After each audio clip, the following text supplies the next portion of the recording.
ব্যস্ত? হুম, কি হয়েছে? ব্যাকপ্যাক করতে পারছো না তো? Yes Mrs Holmes.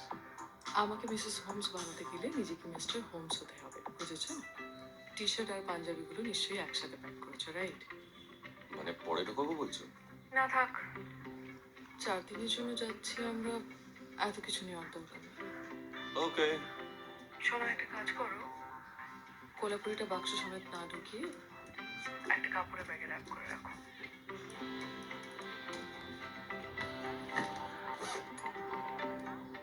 ডান ম্যাডাম জি। ডান মানে? আমার প্যাকিংটা কি করবে? মানে? Just kidding. আমার প্যাকিং হয়ে গেছে অ্যাজ ইউজুয়াল তোমার আগে।